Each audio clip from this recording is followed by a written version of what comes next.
Dans notre département de recherche, on travaille sur l'électronique imprimée. Il faut partir du concept de microélectronique. La microélectronique consiste à réaliser des circuits électroniques dans un substrat de silicium de 800 microns d'épaisseur qui est réalisé à partir du sable de rivière, fondu, purifié et cristallisé. En surface de ce substrat de silicium, on va réaliser des transistors sur une épaisseur inférieure au micron, interconnectés, et qui vont constituer des circuits. Le plus connu et le plus complexe est sûrement le microprocesseur, qui est le cœur de nos systèmes électroniques, ordinateurs ou téléphones portables. Il y a une dizaine d'années est apparu le concept de more than Moore, c'est-à-dire qu'on ne va pas rajouter de la performance, mais plutôt de la fonctionnalité autour du silicium. Le cerveau du système reste en silicium, qui concentre la puissance de calcul, mais on va lui connecter des éléments électroniques qui vont lui rajouter des possibilités d'interaction avec son environnement. À l'heure actuelle, le NEC plus ultra est de rendre ce système électronique autonome en énergie. On va donc rajouter sur support souple des éléments capables de récupérer l'énergie de l'environnement, c'est ce qu'on appelle l'énergie harvesting. Cette énergie est présente partout, soit sous forme de lumière, de chaleur, de vibration ou d'ondes électromagnétiques.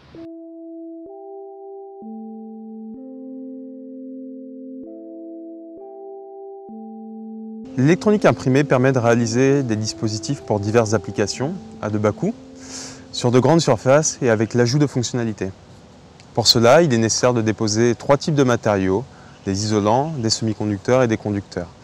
Ils sont déposables de plusieurs manières, par procédé sous vide généralement, comme l'évaporation, ou par procédé en bois liquide comme le jet de matière. Au sein de notre département, l'impression par jet de matière de divers matériaux est étudiée comme une alternative au coûteux procédé de dépôt sous vide. Pour mener à bien la réalisation par impression de dispositifs électroniques, nous avons recours à des matériaux qui ont à la fois des propriétés physiques recherchées, mais aussi que l'on peut mettre en solution. Ce sont les nanoobjets, comme les nanoparticules ou les nanotubes, qui, une fois mis en suspension dans un liquide, forment des encres. Elles peuvent être commerciales, développées en partenariat ou encore synthétisées dans nos laboratoires. Les plus utilisées sont des encres commerciales métalliques à base de nanoparticules d'argent pour dépôt de matériaux conducteurs et des polymères pour dépôt de matériaux isolants. Nous développons en particulier des encres composées d'autres métaux ainsi que des encres semi-conductrices, organiques ou inorganiques. Le fait d'utiliser les nanoobjets confère à ces matériaux des propriétés spécifiques telles qu'une température de fusion réduite ou une absorption lumineuse et une conductivité thermique modifiée. Suite au dépôt, ces propriétés spécifiques induites lors de la synthèse du matériau sont modifiables post-dépôt par l'application de traitements physiques.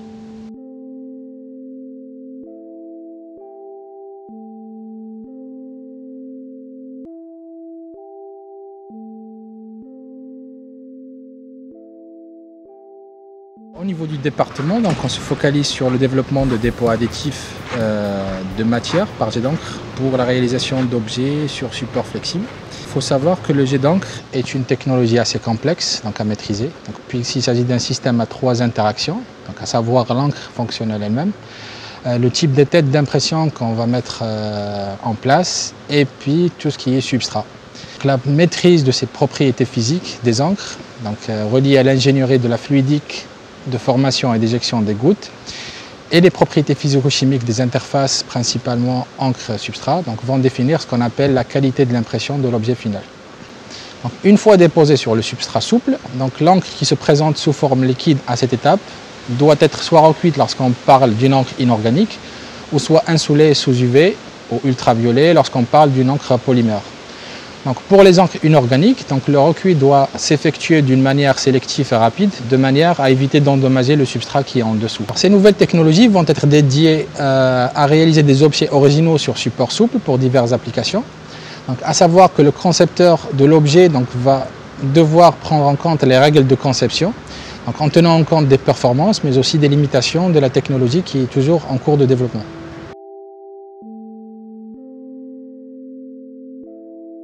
Quand on parle de récupération d'énergie, on pense notamment à différentes sources à disposition, donc le solaire, par l'effet photovoltaïque, l'électromagnétique, par l'ARF, et la thermique, par l'effet thermoélectrique.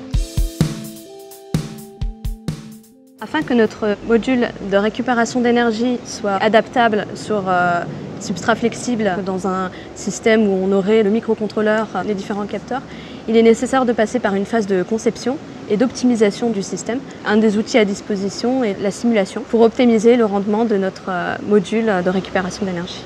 Pour notre type d'application, notre récupérateur d'énergie doit pouvoir être adapté dans son environnement.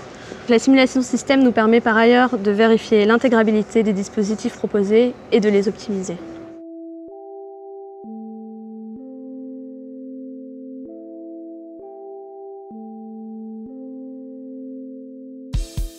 Les technologies développées dans le laboratoire nous permettent d'exprimer notre créativité pour développer de nouvelles applications innovantes. On peut voir actuellement dans les films de science-fiction que, par exemple, toutes les surfaces en verre sont spécialisées. Elles proposent des fonctionnalités intelligentes.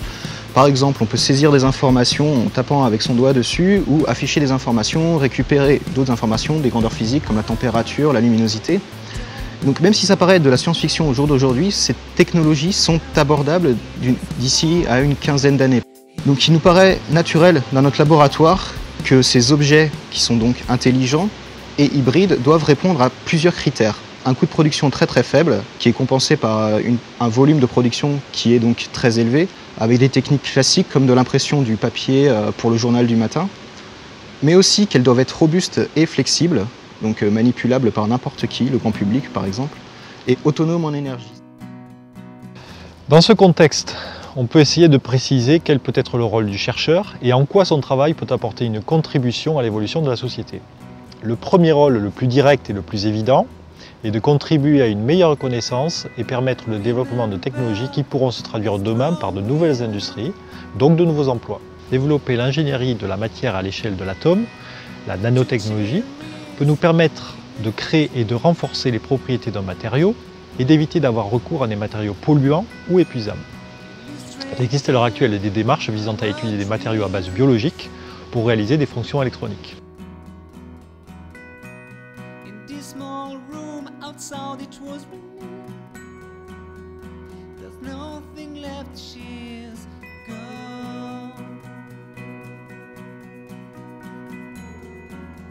She ate the flesh and spat the stone.